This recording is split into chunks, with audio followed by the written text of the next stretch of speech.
Yo no estudio para saber más, sino para ignorar menos. Quien lo dijo no fue un filósofo de la Ilustración o un científico contemporáneo. Se trata de una mujer, nacida en el año 1648, o sea, en plena Contrarreforma. La Ilustración, con su culto a la razón y a la ciencia, aún no ha llegado. Y no solo es una mujer, es una monja. Nos encontramos en México, en un pueblo a unos 60 kilómetros al sur de Ciudad de México, para entonces la capital del Virreinato de Nueva España, la colonia española en América Central. Juana Inés es una niña despierta, precoz, decidida y sobre todo curiosa. Ella es la hija ilegítima de un español y una mujer indígena. Aprende a leer y a escribir a la edad de 3 años porque, a la edad de 3 años, acompaña a su hermana mayor a la escuela. Haciéndose pasar por una niña de la misma edad, le dice a la maestra que su mamá también quiere que ella aprenda a leer. La profesora, impresionada, finge creerle. Resultado, Juana aprendió a leer antes de que su madre se enterara de la travesura. Oficialmente no recibe educación, solo los varones pueden ir a la universidad. La biblioteca del abuelo es su refugio, su remedio para la soledad. Los libros son sus compañeros de juego. Todo aquello que ha aprendido, lo ha aprendido por sí sola. Nunca he sabido cómo suena la voz viva de los maestros, escribe. Juana Inés se impone una autodisciplina feroz y despiadada. Se corta el pelo cada vez que no ha logrado algún objetivo de estudio. Juana es guiada en el aprendizaje solo por su curiosidad e intelecto. Tiene una velocidad excepcional de aprendizaje. Aprende latín en solo 20 lecciones. Sus intereses son los más variados. Escribe versos, estudia astronomía, teología, filosofía, compone música, pinta. Sus tíos están convencidos de que se destacaría en sociedad, así que la presentan a la corte. Y la corte en Ciudad de México es el virrey, quien es el representante del rey de España en la colonia. La esposa del virrey, Leonor Carreto, impresionada por la inteligencia y la gracia de Juana Inés, la nombra Dama de Honor de la Virreina.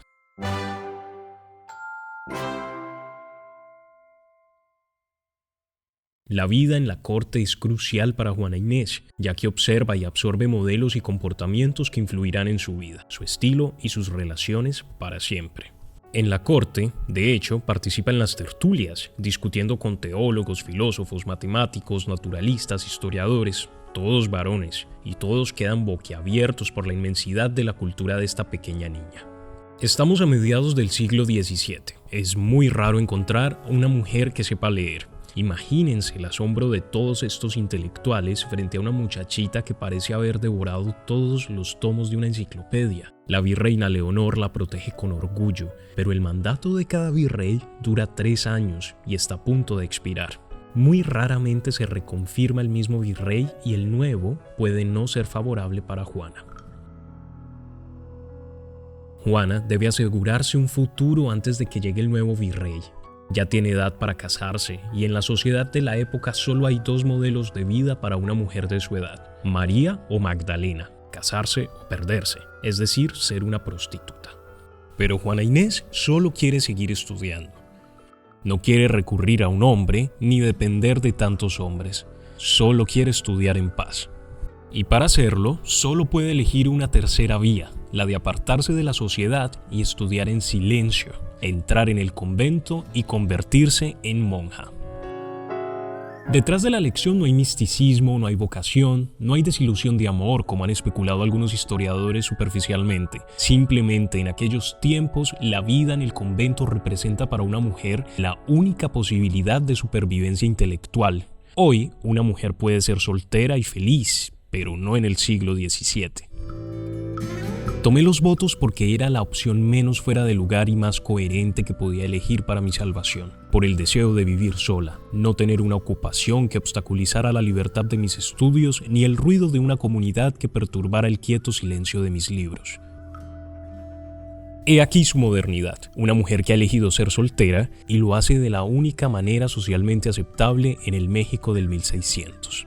Después de una breve experiencia en la Orden de los Carmelitas Descalzos, de la cual escapó dada la rígida disciplina que le impusieron, ingresó en un convento de la Orden de San Jerónimo y se convirtió en Sor Juana Inés de la Cruz. A pesar de los votos de pobreza, las hermanas de San Jerónimo poseen objetos personales, como joyas. En el caso de Juana, por supuesto, libros. No es casualidad que San Jerónimo esté representado, rodeado de libros y muy a menudo con una pluma en la mano. Fue traductor de las Sagradas Escrituras, padre y doctor de la Iglesia. De hecho, es considerado el patrón de los traductores y patrón de los arqueólogos por sus estudios relacionados con la antigüedad. En el convento de San Jerónimo se estudiaba literatura, teología, pero también música y teatro. Juana Inés finalmente tiene tiempo para sumergirse en libros y dedicarse a las matemáticas, la filosofía y el arte.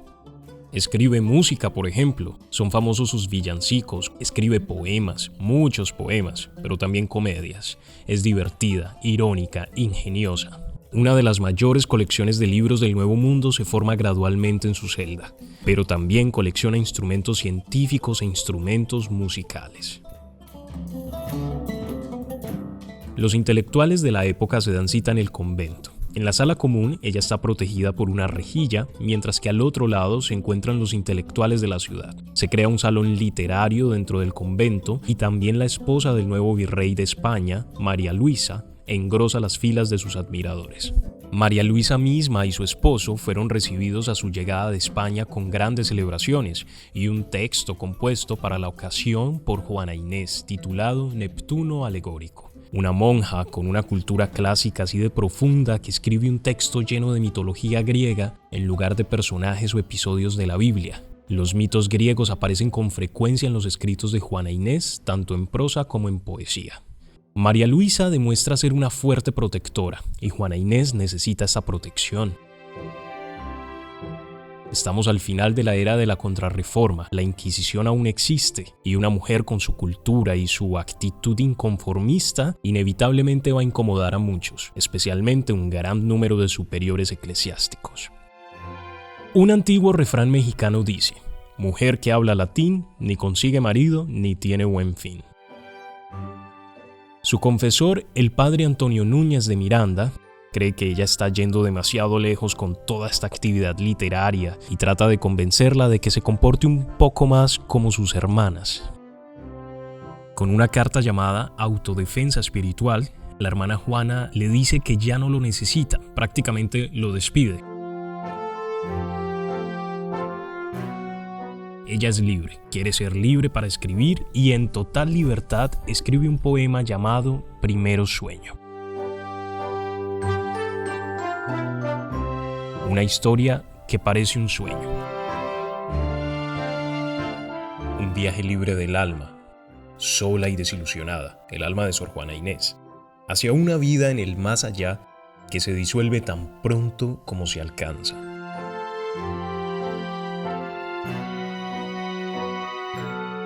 Eso era algo impensable en aquel tiempo, incluso si lo hubiese escrito un hombre, y Sor Juana Inés nunca hubiera podido escribirlo de no ser porque disfrutaba, hoy suena paradójico, de la libertad de ser monja.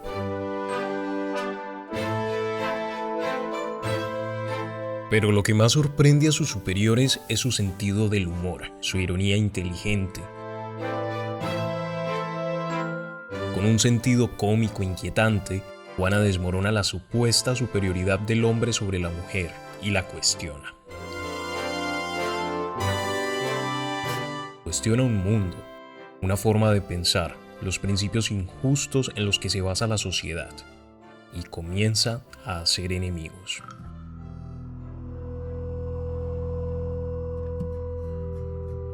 Y puede hacerlo, porque está protegida por María Luisa y su esposo el virrey. Pero también pasan sus 3 años. Deben regresar a España. Y a España llevarán las obras de Juana Inés y las publicarán. Pero Juana Inés se queda en México y de repente se encuentra sola, sin protección, presa de los enemigos que tuvieron que aguantarla todo este tiempo.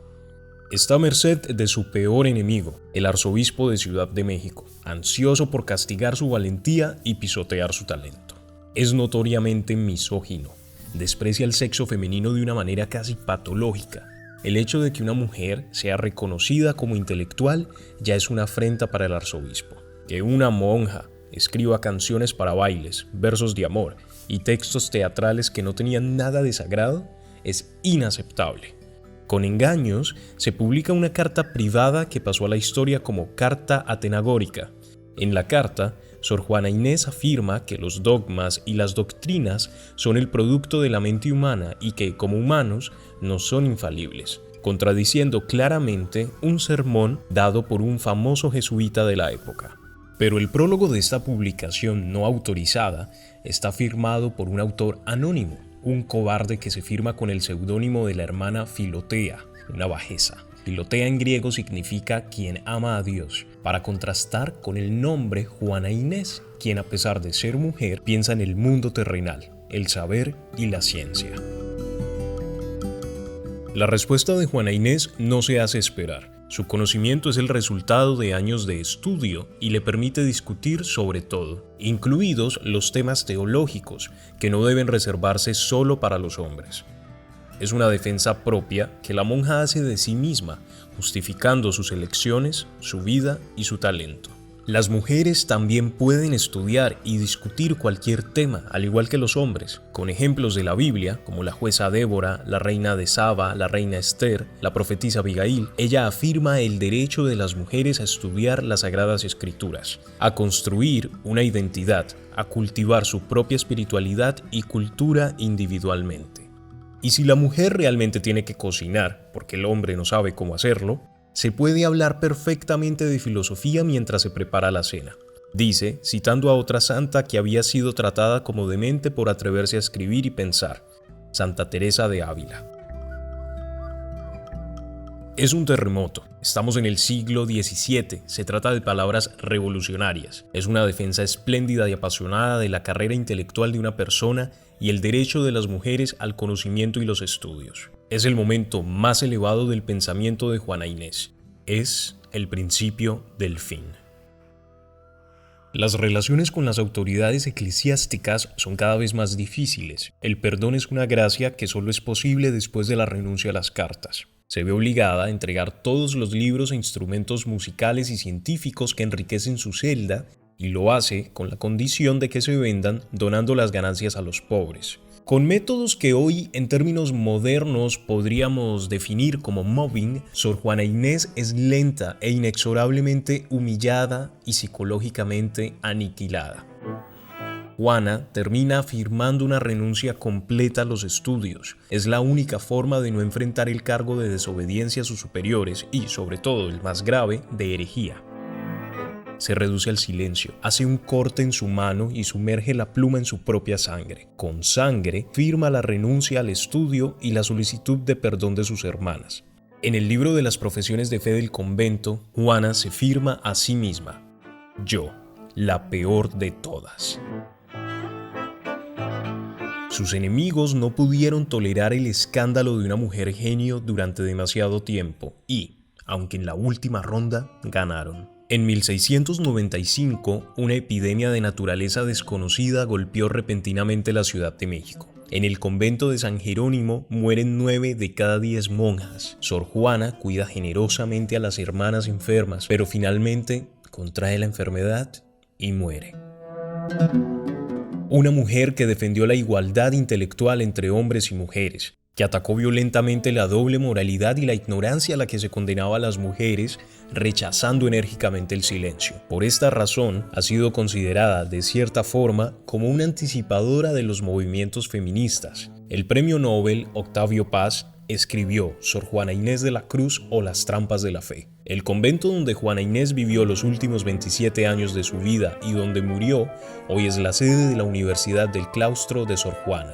Sor Juana Inés de la Cruz aparece en el billete de 200 pesos mexicanos y es conocida como la 10ª musa o el Fénix de México. Ella siempre es retratada en su estudio, escribiendo o leyendo, con muchos libros detrás de ella y al menos un libro en la mano. Y sobre todo, con una mirada viva, siempre hambrienta de conocimiento, única, extraordinaria y en el sentido más revolucionario e inquietante, la peor de todas. Este podcast es posible gracias al trabajo de investigación y redacción de Máximo Canoletta. Les recuerdo que el arte, la historia, la música y el mundo están llenos de historias. Nosotros se las contamos aquí, en máximo 20 minutos.